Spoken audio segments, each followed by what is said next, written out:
You're listening to Accents, a radio show for literature, art, and culture. I'm your host, Katerina Stoikova, and my guest today is poet Kathleen Gregg. Hi, Kathleen, how are you? I'm just fine. Thank you for letting me come on your program I'm today. so excited to talk to you. I have read your poetry on and off for a while now, and I'm a very big fan. Well, Let thank me you. introduce you to our listeners. Kathleen Gregg has been writing poetry for about 10 years. She is a graduate of the Author Academy at the Carnegie Center, where she studied with Jeff Worley, the current Kentucky Poet Laureate. She's also actively involved with the Kentucky State Poetry Society and currently serving as a treasurer. Let me ask you first, though, what was it like working with Jeff? It was fantastic. He is so patient and encouraging.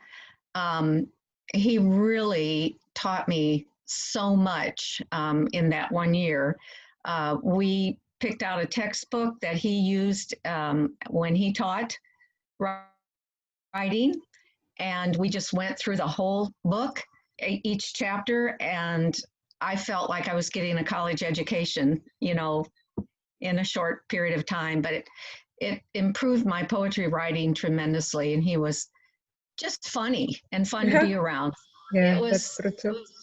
yeah, always joking, but really encouraged me so much. So I owe him a big debt in as far as moving me along from just a complete not having any idea of what I was doing to really understanding the craft of poetry. So I can't thank him enough.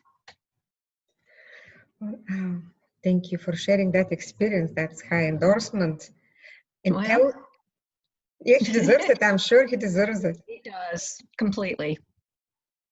So tell us about the Kentucky State Poetry Society. What's going on? What can we expect this year? Well, two things, main things. Right now, there are two simultaneous poetry contests available for poets to submit to. One is open to anybody in the United States. It's called the Grand Prix Poetry Contest. The judge for that is Marta Miranda Straub. She's from Louisville and is a poet activist. The other one is for Kentucky State Poetry Society members only. This was actually an endowment given to Kentucky State Poetry Society by Lillian D. Chafin Cash, specifically to have and sponsor this one contest for the Kentucky State Poetry Society members, and to encourage poetry writing. So the name of this contest is after her, Chafin Cash Poetry Contest. And we welcome anyone who is interested in submitting to go to our website, which is www.kentuckystatepoetrysociety.org, and click on contests. You'll see the announcement. It gives you all the guidelines to submitting. And this year, for the first time, we are using Submittable.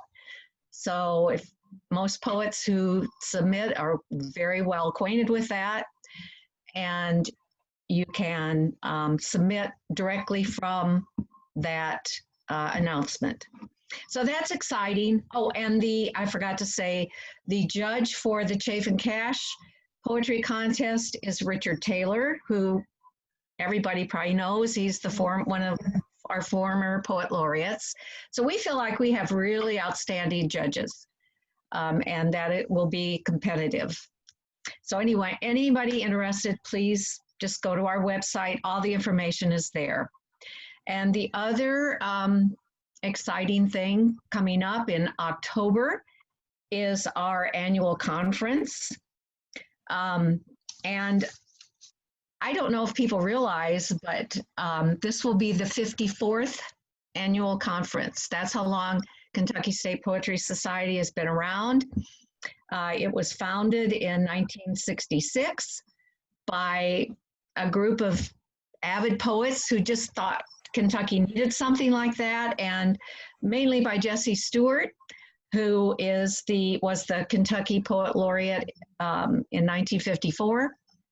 And it has been continuous ever since. And every year we have an annual conference at different locations throughout the state. This year, because of COVID-19, we had to make a decision early on to just do an online virtual conference this year, which is really going to be interesting.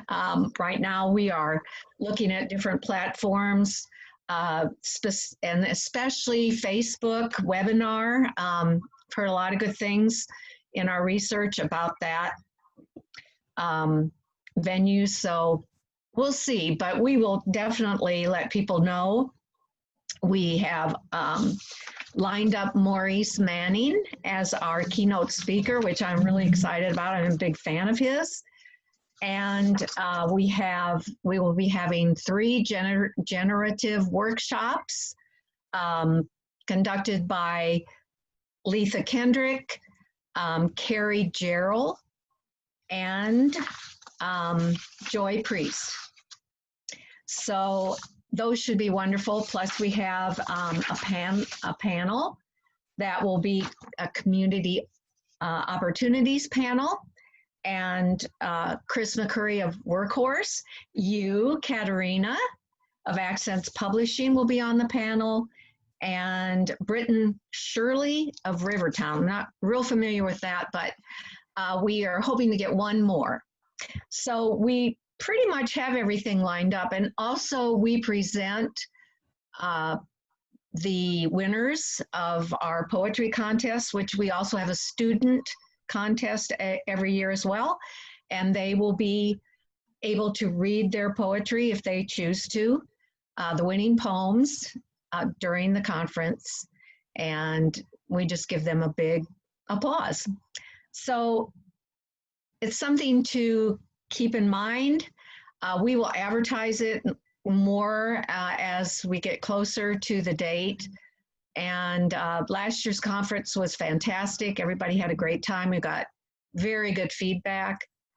And so hopefully this will be another good one. It's just fun to, we do have an open mic, which is so enjoyable because you hear poetry by people you might not, from other parts of the state that you might not hear in Lexington. So it's just great to mingle with people. Of course, this will be different because it will be virtual, but I think we will still be able to have that give and take with poets and exchange of poetry and ideas and all that kind of stuff. So it's a really wonderful experience, and I hope lots of people want to attend. And it'll be easy because you just do it in your, bedroom or your kitchen or whatever. So anyway, those are the 2 main events for this year. Thank you, Kathleen. That truly sounds exciting, and good luck with the organization and the conduction of the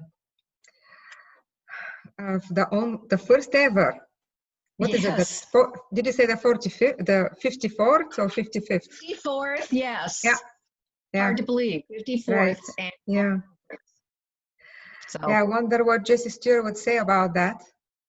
Well, I would be the first to sign up, right? Yeah, and I think he would be thrilled that it's kept going. Right. So yeah, I do. Well, I would love to hear a few poems of yours. What have you brought for us? Well, I brought several. Since June is Lexington Poetry Month, I have brought a couple of poems that I've already posted on the LexPoMo website. One I wrote specifically for LexPoMo, but the other one was an older poem that I just hadn't loved very much, so I did some editing and posted it. So should I begin? Okay. First one. Silence is not golden.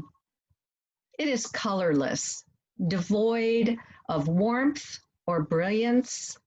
It is head down, hands in pocket, scurrying back to the nest in the wall like a cockroach exposed by sudden light. Second one is love and longing at the dentist. He slides the photo across the counter, points to the smiling, youthful woman with sable hair and shining eyes. It's a portrait of his wife at age 18, he tells me. Wasn't she beautiful? It just makes me so sad. I've heard his political views, his proud stories of Rockwell International and World War II, but today he is handing me his heart. I would be nothing without Gladys. His voice breaks. Tears surprise us both. I pat his hand. He nods. She's the photo in its faded manila envelope and tucks young Gladys back into his coat pocket. His shrug is a shameless ache. He shuffles to a seat in the waiting room and stares at his hands. Is he imagining them smooth and strong again, remembering their fervent persuasion, long, lustrous hair streaming through his fingertips?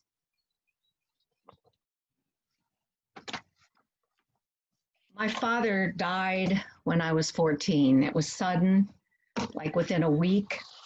And it was devastating to me because he was the affectionate parent. So I've written several poems about that event. And the first one, The Young Girl Mourns Alone.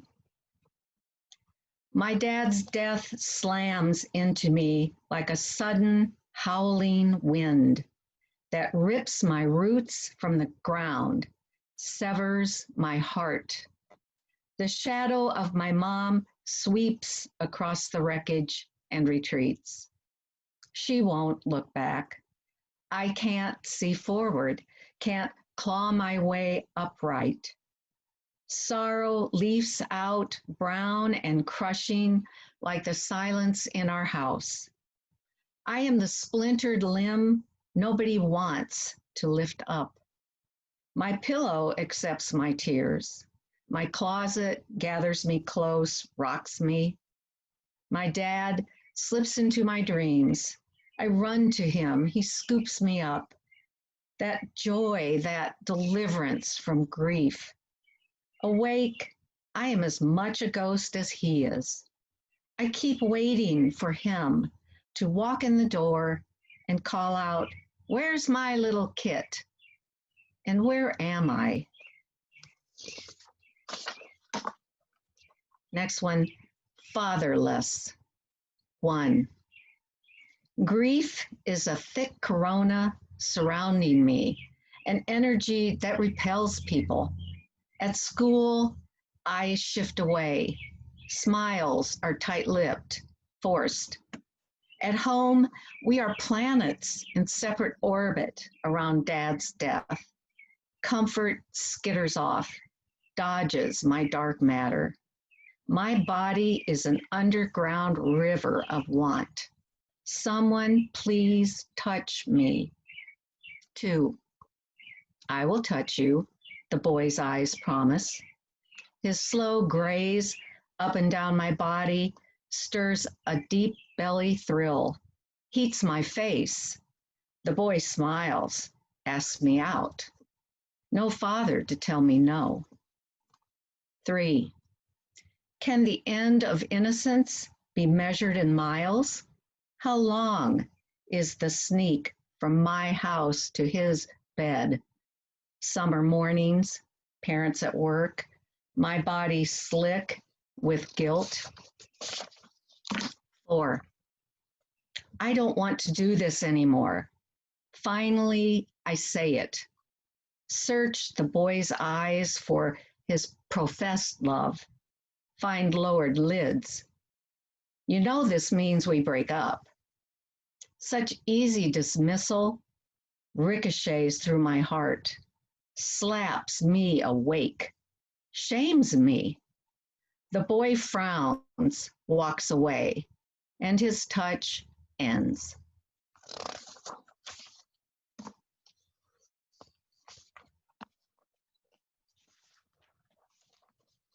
Heartbreak is a winter wind. It blows like the downward lash of a whip on bare flesh, deep sting, lacerating hope. It blows like the fat flat of a palm, shoving you backwards, flailing, failing to recover equilibrium. It blows like a shrill scream of hatred, like the howl of a caged dog. It blows like the stiff straw of a broom sweeping the dust of love away. So I've not had a whole lot of success with marriage. And like many people, I've experienced divorce. I've written a couple of numerous poems about it. And sorry, I'm shuffling. So here I go. 1:30 a.m. The train rattles the windows. My husband stumbles in the door, as if this is the depot, his last stop. I hear him lurch his way through the dark house into the bedroom. He yanks back the covers and thuds into bed. His scent rolls over me, a bitter tang of cigarette smoke and beer. He rubs his hand along my thighs. Disgust coils around my belly and pulls tight. I shove his arm away. He slurs, "What's your problem?" I scream the answer in my head. But he's already passed out again. And again, it's the train that I'm left with. The sound of leaving settles in my bones. When? The whistle asks me. When?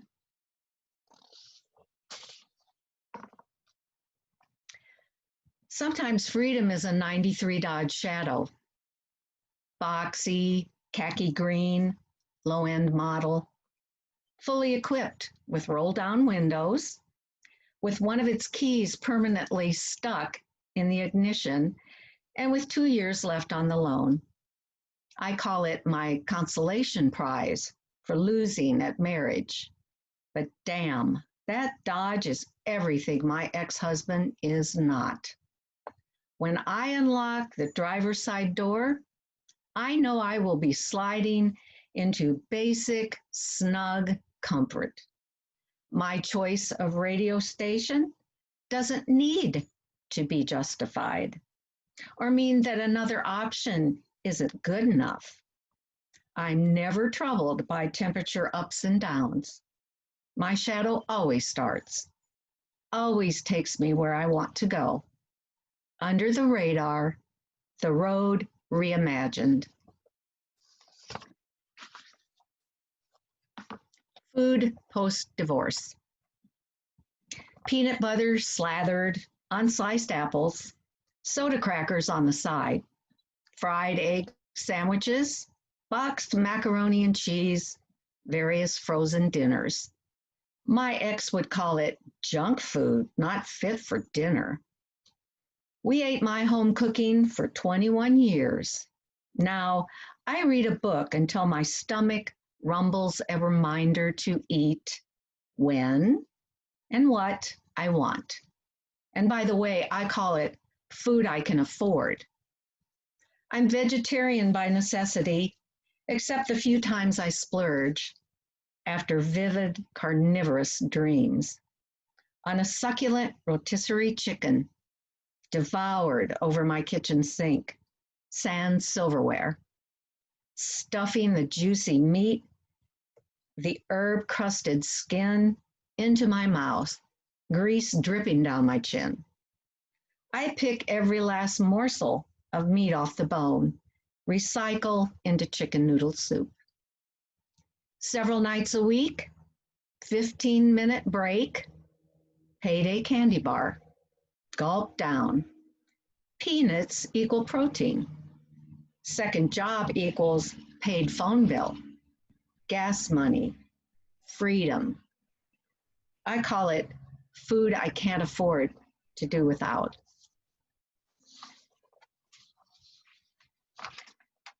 Just a few more. I have now been married to my current husband for 19 years, and I finally found the right match. And this is a poem for him. Obad. Light still clings to the crescent moon, pale opalescence on the brink of losing its fire. Aromas of wood smoke, damp crushed leaves funnel through my cracked window. I slip outdoors into the cool on my face, the lush hush of dawn hanging like a pause between breaths. Charlie slides up behind me. Warm lips nuzzle my neck. We linger on the porch, seasoning our day. A distant train whistle is the echo of commerce, far-off destinations, unstoppable movement. A lure that has drifted away from us. Days of deadlines left behind. Charlie gathers my hand in his, smiles, as the sun flashes first light. And last one, I have a group of women poets who meet regularly for lunch, and we just have a ball, and this is dedicated to them. The Round Table at Buddha Lounge. Post-lunch rush. Buddha Lounge morphs into our own private dining room. Writers, we serve up language as delicious to us as the wasabi-infused soy sauce, shaved ginger, sweet chili shrimp, Korean tacos, sushi, as nourishing as our Edward Hopper view, the narrow one-way slant of Mill Street wedging cars into metered parking slots, a curbside row of dumpsters, New York City style, spoiling the storefront of Goodfellas Pizza, an apron cook leaning against one of two outdoor tables, smoking, a trickle of pedestrians trafficking by. This place inspires us. Ideas are chopsticked into our mouths, chewed up and swallowed. Laughter drops onto our laps. We pat our lips with weaves of poetry. We are hip and we know it. Retired professional women exploring new menus. Age is incidental. It just pays the tip. And that's it. Wow, Kathleen, thank you so much. You're welcome. It was great fun. This was great fun to listen, and thank you for taking us on this journey. You're welcome. Of one's injury and growth and coming into her own and celebrating life. I loved it. Thank you. Thank you so much, Katerina. How does one become a member of the Kentucky State Poetry Society? You can go to, oh gosh, let me get my info here. You can go to, we have an email address, and it's KentuckyStatePoetry@gmail.com. You can sign there. You can also go to the website again, KentuckyStatePoetrySociety.org. You can fill out a form there. You can pay via PayPal, which is easy, or you can mail the membership fee, which is, do I dare say, $35? Huh. We already did. So yes, for the to become a member. For the YouTube viewers, it will be $35. You know, we'll Okay. find that information, and but it's all on the website, that information. Excellent. Wonderful. Thank you. So, I plan to become a member. I have been in the past. Great. Yeah. Good. Okay. Love it. Yeah. Thank you so much, Kathleen. Pleasure Thank talking to you. Good luck with everything. Thank you. I appreciate that.